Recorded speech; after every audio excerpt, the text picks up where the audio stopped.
Enkyalo lunaku olwaleero Obuganda ne Uganda yonna okutwaliza wamu bufunye amawulire amabi ag'okufa kwa Dr. Paul Kawanga Ssemwogerere. Dr. Paul Kawanga Ssemwogerere yaliko ssenkaggale w'ekibiina ky'ebyobufuzi ekya Democratic Party oba giyite DP okuva mu mwaka 1980 okutuuka mu mwaka 2005. Wabula ng'enkyalo lunaku olwaleero baabuwe asizza omukka ogw'enkomerero.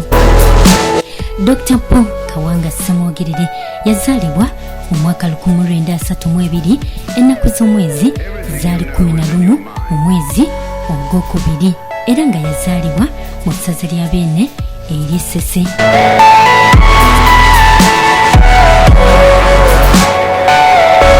Wafiiridde baabuwe ng'atemera mu gy'obukulu 9. Dr. Paul Kawanga Ssemwogerere yasomera St. Henry's College Kitovu mu ssaza lya Beene ery'e Buddu.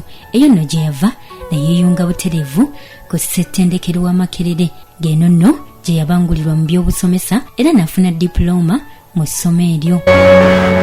Oluvannyuma Dr. Paul Kawanga Ssemwogerere yagenda emitala w'amayanja n'abanguka mu by'obufuzi mu ttendekero erimu mu nsi eya Pennsylvania. Mu mwaka 1979 Dr. Paul Kawanga Ssemwogerere yafuna digiri ey'okusatu mu filosofiya w'obukulembeze nga yagifunira mu kibuga New York eky'eggwanga erya America.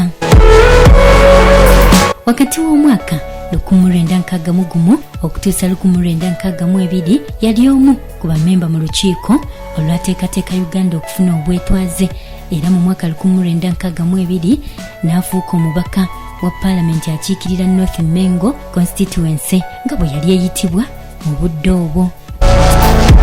Wabula mu kasambatu kaakaaliwo mu mwaka 1971 Dr. Paul Kawanga Ssemwogerere baabuwe yawaŋŋanguka n'adduka mu ggwanga okutuusa mu mwaka 1979 lwe yakomawo ku butaka mu ggwanga lyattu Uganda nga minisita w'ebyemirimu. Dr. Paul Kawanga Ssemwogerere yeesimbawo okuvuganya ku ntebe ennene ey'obukulembeze bw'eggwanga lyattu Uganda mu mwaka 1980 mu kalulu akaali akakasammeeme wakati we ne Dr. Milton Obote. Wabula kigambibwa nti akalulu ako Dr. Paul Kawanga Ssemwogerere yakawuuta buva kyokka munne gwe yavuganya naye Dr. Obote mbu akalulu kano n'akabba ekyaviirako ne Pulezidenti Yoweri Kaguta Museveni okugenda mu nsiko ng'awakanya ekibba bululu ekyayolesebwa Dr. Milton Obote. Wakati w'omwaka 1981 ne 1985 ng'akkiriza obuteenyigira mu kiyiwa musaayi, Dr. Paul Kawanga Ssemwogerere yali mu paalamenti ng'akulira oludda oluvuganya gavumenti. Mu mwaka 1985 okutuusa 1986 ye yali minisita w'ensonga za Uganda ez'omunda ku mulembe gwa Tito Okello Lutwa. Olera Museveni bwe yawamba obuyinza ekifo kino Dr. Paul Kawanga Ssemwogerere yakisigalako okutuusiza ddala mu mwaka 1988. Wakati w'omwaka 1988 okutuusa 1994 Dr. Paul Kawanga Ssemwogerere yali minisita wa Uganda ow'ensonga z'amawanga g'ebweru ate okuva mu 1994 okutuusa 1995 nga ye minisita w'abakozi ba gavumenti kiyite public service era nga ye mumyuka wa Ssaabaminisita.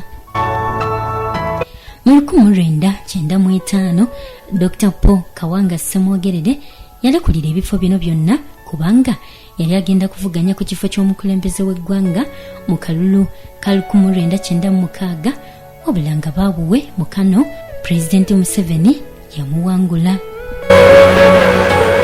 Dr. Paul Kawanga Ssemwogerere yaliko mmemba mu lukiiko lwa OAU omukago gw'amawanga ga Africa era ssentebe w'abaminisita ba OAU wakati wa 1992 okutuusa 1994. Mu butongole yannyuka ebyobufuzi mu mwaka 2005 era enkasi y'obwa ssenkaggale bw'ekibiina kye ekya Democratic Party n'agikwasa John Ssebaana Kizito eyali mmeeya wa Kampala mu budde obwo. Wumula mirembe, Dr. Paul Kawanga Ssemwogerere, tunaakujjukiranga olw'embeera zo ez'obukakkamu, omuntu omwagazi w'emirembe n'ensi yo Uganda ne Buganda. Tusaba Katonda akuweere ekiwummulo eky'emirembe.